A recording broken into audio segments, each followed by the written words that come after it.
नमस्कार दोस्तों आज हम चर्चा कर रहे हैं ईपीएस 95 पेंशन के ऊपर। इसके पहले भी बहुत सारी चर्चाएं जो है हम लोग साथ मिलकर कर चुके हैं, लेकिन ईपीएस 95 पेंशन का चर्चा करना दोस्तों इसलिए भी ज़रूरी है कि ताकि हमारे जो भाई जब भी नहीं जुड़े हुए हैं वो लोग भी इस ईपीएस 95 पेंशन से जुड़े।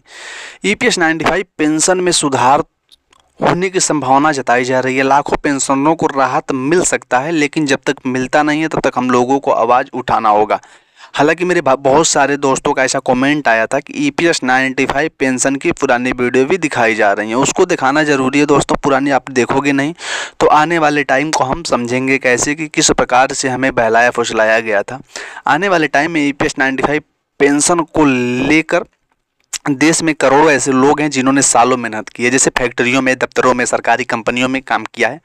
रिटायर होने के बाद उन्हें उम्मीद थी कि अब बुढ़ापे में चैन से जिया जाएगा, लेकिन सच यह है कि ईपीएस 95 पेंशन के अंतर्गत पेंशन लेने वाले संख्या जो है पेंशनरों को मात्र 1000 से 2000 रुपये मासिक पेंशन मिल रही है। इसमें भी बहुत सारे ऐसे 35 लाख कुछ पेंशनर्स हैं जिनको 1000 रुपये से कम भी आज के टाइम में पेंशन दी जा रही है। अब ये पेंशन जो अगर मानी जाए तो बहुत कम है। अब चर्चा की ईपीएस 95 पेंशन में बड़ा सुधार होने वाला है और 7000 मासिक पेंशन दिए जाने की बात जो है की जा रही है, लेकिन जब तक मिलता नहीं है दोस्तों भी ये बात जो है चल रही है। वर्तमान में पेंशन राशि और उसकी समस्याएं आज के समय में अगर ईपीएस 95 पेंशन को औसतन 1000 से 2000 के बीच ही मासिक पेंशन मिलती है तो महंगाई को देखते हुए बहुत ही ज़्यादा कम है। पेंशनरों को अपनी आने वाली समस्या जैसे उनकी दवाइयों का खर्च भी नहीं निकल पाता है, घरेलू खर्च चलाना बेहद मुश्किल होता है, बुजुर्गों को बच्चों पर निर्भर होना पड़ता है, आत्मनिर्भरता जो है खत्म हो जाती है और मानसिक तनाव बढ़ जाता है। वास्तविक जीवन का उदाहरण ही मेरे मोहल्ले में एक बुजुर्ग हैं जिन्होंने रेलवे में अपनी सेवाएं दी। उसके बाद रिटायर होने के बाद उन्हें सिर्फ 1400 रुपये जो है मासिक पेंशन मिलती रही है। महंगाई भत्ते की अगर ये राशि बात की जाए तो घर का किराया भी पूरा नहीं किया जा सकता। उन्होंने कई बार अधिकारियों को चिट्ठी भी लिखी, लेकिन कोई समाधान नहीं निकला। अब सरकार इस योजना पर बड़ा बदलाव करने की विचार कर रही है। प्रस्तावित न्यूनतम पेंशन जो है 7500 की मांग की जा रही है, जिससे पेंशनरों की जिंदगी थोड़ा सम्मानजनक हो जाएगी। न्यूनतम पेंशन 7500 प्रतिमाह प्लस डीए महंगाई भत्ता जोड़ने का प्रस्ताव जो है सरकार को दिया गया है। पेंशन को महंगाई के अनुसार हर साल बढ़ाने का फॉर्मूला, पेंशनरों के लिए चिकित्सा सुविधा का विस्तार, यह सुधार प्रस्ताव सांसद में लंबित है। ईपीएस 95 राष्ट्रीय संघर्ष समिति लगातार इसके लिए सरकार पर दबाव बना रही है। सरकार का पक्ष और चुनौतियां।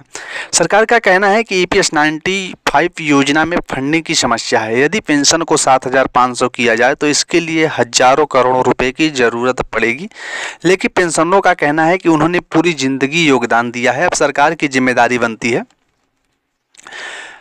कि उनके लिए कुछ करे। हालांकि आप लोगों ने देखा होगा कि एनपीएस जो भी आया, एनपीएस ओपीएस ये जो भी बदल रहा है, इसकी लड़ाइयाँ चल रही हैं, तो इसमें आप योगदान अच्छा खासा दे रहे हो। तो हमारे जो प्राइवेट सेक्टर के कर्मचारी हैं, आप सरकार से सवाल बनता है कि क्या वो उनके लिए नहीं दे सकते। योजना में आर्थिक भार भी बढ़ेगा, वो सरकार का कहना है। इससे ईपीएफओ पर वित्तीय दबाव भी पड़ेगा। सभी कर्मचारियों को बराबरी से पेंशन देना जो है संभव नहीं है। ये सरकार जो है अपनी तरफ से पक्ष देती है हर बार, लेकिन सवाल ये भी उठता है कि क्या एक रिटायरमेंट कर्मचारी जिसने 30 से 35 साल नौकरी की है उससे सम्मानजनक पेंशन नहीं मिलनी चाहिए। अगर ईपीएस 95 में 7500 मासिक पेंशन लागू हो जाता है तो इससे कई सकारात्मक असर दिखेंगे। बुजुर्गों की आर्थिक स्थिति जो है सुधर जाएगी, आत्मनिर्भरता बढ़ेगी, मानसिक तनाव कम होगा, ग्रामीण और निम्न वर्ग के पेंशनरों को राहत मिलेगी, चिकित्सा और दैनिक जरूरतें जो है वो पूरी हो सकेंगी। उदाहरण के लिए मेरे बाबा ने 33 साल स्टील प्लांट में काम किया। अगर उन्हें 7500 पेंशन मिलने लगे तो वे खुद की दवाइयों और छोटे मोटे घरेलू खर्चों को आत्मनिर्भर हो जाएंगे, और अभी वे बच्चों पर निर्भर हैं। कई बार अपमान भी झेलना पड़ता है उनको। ईपीएस 95 पेंशनरों ने कई बार प्रदर्शन किए, ज्ञापन सौंपे और न्यायालय में भी याचिकाएं डाली, लेकिन उन्होंने ये साबित कर दिया कि वे अपने हक और शांति और कानूनी तरीके से लड़ सकते हैं। कुछ प्रयास जैसे राष्ट्रीय संघर्ष समिति का गठन किया गया, प्रधानमंत्री को ज्ञापन दिया गया, सांसदों के माध्यम से प्रश्न उठवाया गया, सोशल मीडिया पर जन समर्थन भी दिखाया गया। मेरे पिताजी खुद एक ईपीएफओ सदस्य रह चुके हैं। उनके रिटायरमेंट के बाद उन्हें बेहद कम पेंशन मिल रही है। हमने परिवार से में मिलकर खर्च उठाना, लेकिन मैंने देखा कि एक मेहनती इंसान जब बच्चों पर निर्भर होता है तो उसका आत्मसम्मान कैसे आहत होता है। इसीलिए मैं मानता हूं कि 7500 रुपये का प्रस्ताव सिर्फ एक आर्थिक सुधार नहीं बल्कि सामाजिक जो है न्याय का मुद्दा भी है। ईपीएस 95 पेंशनर में सुधार सिर्फ एक सरकारी योजना में बदलाव नहीं बल्कि लाखों जो बुजुर्ग हैं उनकी ज़िंदगी को बेहतर बनाने का जरिया भी है। हर नागरिक को ये समझना चाहिए कि एक दिन हम सभी वृद्धावस्था हो जाएंगे और आज जो ईपीएस 95 के लिए लड़ाई लड़ रहे हैं वो आने वाली पीढ़ियों के लिए रास्ता बना रहे हैं। इसीलिए ज़रूरत है कि इस मुद्दों पर पेंशनरों की मांगों का समर्थन और सरकार से उम्मीद की जाए जल्द से जल्द सकारात्मक जो है निर्णय ले। तो इसीलिए ये भी मेरा कहना है कि जो भी हमारे ईपीएस 95 के पेंशन में भी योगदान दे रहे हैं उनके लिए ही रास्ता बन रहा है। आप लोग भी साथ आइए और सरकार को ये अवगत कराइए कि हम कितने मजबूत हैं। चलिए दोस्तों, मिलते हैं नए वीडियो में।